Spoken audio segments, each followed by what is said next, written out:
Hey my friends, this is Daniel Alley, and today I want to talk with you about 7 things to thank God for. The reason why I'm doing this video is because I really want you to know how good God really is. So please listen up. The first thing to thank God for is your salvation. Look, you didn't choose God. God chose you. Your name is already written in heaven. Rejoice. Understand that God has given you a path of salvation. Jesus Christ calls it the narrow path. If you're on a narrow path, you better thank God because He is leading you in the right way with the right people and at the right time. And if you're watching this video, you can thank Him for your salvation.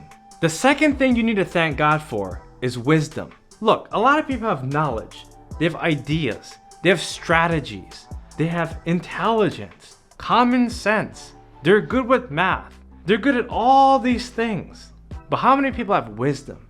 See, wisdom is the ability to see the truth where the other natural person cannot find it. That means if you're a truly spiritual person in the name of Jesus Christ, you have access to the Holy Spirit. You have the truth and it's available to you. It's going to tell you the deepest secrets that God wants to actually share with you. So thank God because wisdom isn't really available to everyone. It's only available to those who accept the Messiah, Jesus Christ, as their Lord and Savior. So thank God for His Son. The third thing you gotta thank God for is faith, which is the ability to see the invisible and do the impossible. Faith is the substance of the things that we really hope for, but the evidence of the things that are unseen. See, we want all these things to come to fruition because God has promised it to us. And faith is the action steps that we have to take along the way to get to that promise. Jesus Christ had a profound level of faith. He lived a life without even sinning, and He ended up dying while completely winning. He completely gave Himself to God because He made the greatest sacrifice He could in His life. He gave Himself away. If you want to have the highest level of faith, you've got to be willing to give yourself away. You can't worry about money. You can't worry about worldly affairs. You can't think, well, I only have 3 months of savings. I only have 1 month to live on. No, that's not how you think if you're a person of faith. Remember, faith is the substance of the things that you hope for. It's evidence of the things that you cannot see. And so what this means is that if you have faith, you're not going to walk to a place just because you see the steps. You're going to walk in a place even if you don't see the steps. Because you know that God is with you and He's going to guide your steps and take you to a place that is greater than what you can see. And this is what faith is all about. You see, the connector, God, is taking us to a higher place. But if we can only act on the things that are right in front of us, we're going to be limited. But if we can see beyond the things that are in front of us, we're going to be unlimited.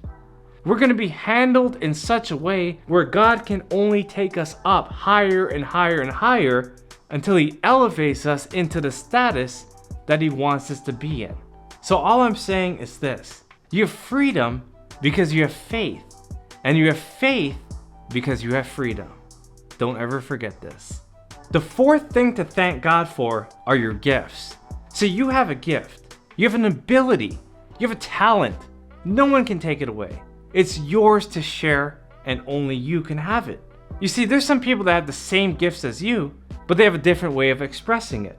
There's also a different level of priorities that each person has within their gifts. So for example, I'm gifted at writing, I'm gifted at speaking, I'm gifted at investing, I'm gifted at coaching. Someone can have all those gifts, but they might have it in a different order. Maybe they might have cooking as their first gift, and then the list goes on. You see, I can cook, but it's not my top 5 gifts. This is what I'm saying. You have something that's very special that only you have in the order in which you have it. Here's the truth. You're already predispositioned for success. And if you use your gifts correctly, then God will surely bless you directly. Now, the fifth thing you got to thank God for is your health. See, you only have one body and God is carefully protecting it. We all know Jeremiah 29:11, what it says.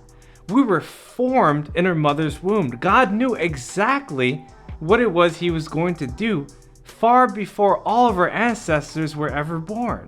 And so you gotta understand that God has carefully knitted you to be exactly who you are today.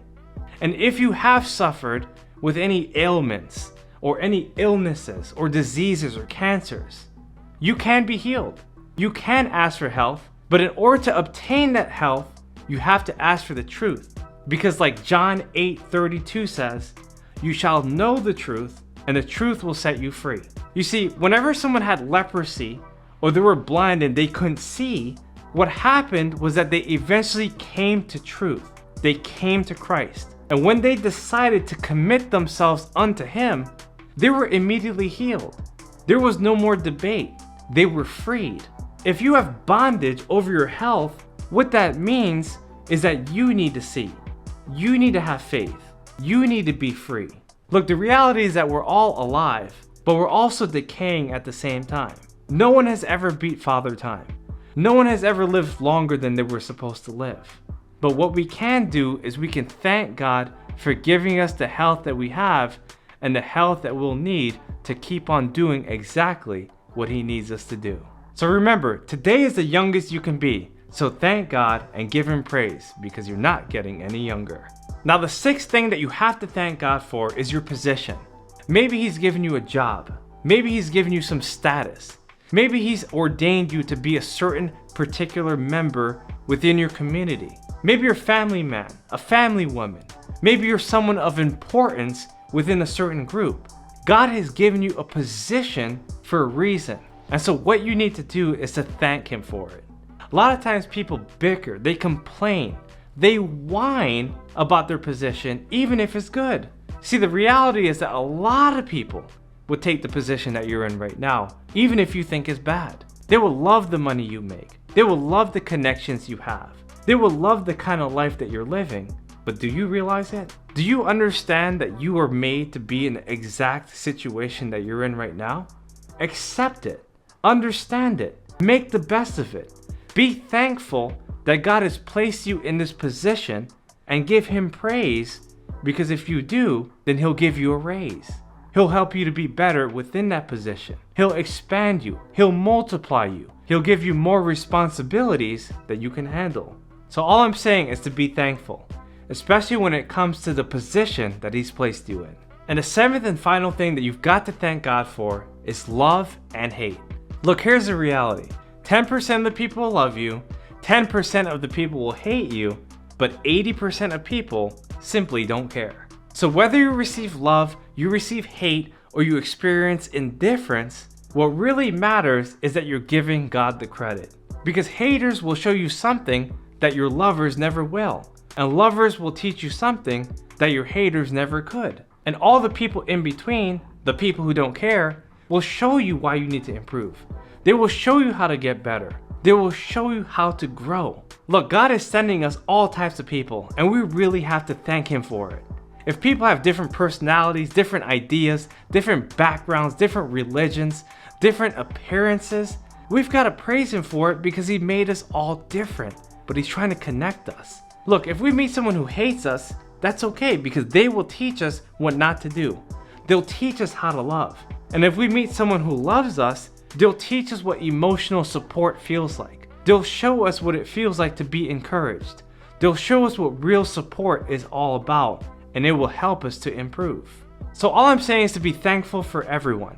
Whether they're helping you or hurting you, understand that He's going to teach you everything you need to do regarding every single relationship that you're meant to face. So there you go, my friends. Those are 7 things you need to thank God for. Did I miss any points? If so, leave it in the description below and let me know. Again, this is Daniel Alley. If you enjoyed this video, please subscribe to my YouTube channel, hit that notification button, and share this video with someone else who really needs it. My friends, this is Daniel Alley. I look forward to your success, I look forward to your prosperity, and I look forward to all that you do for the rest of humanity. I'll see you guys next time. Bye-bye.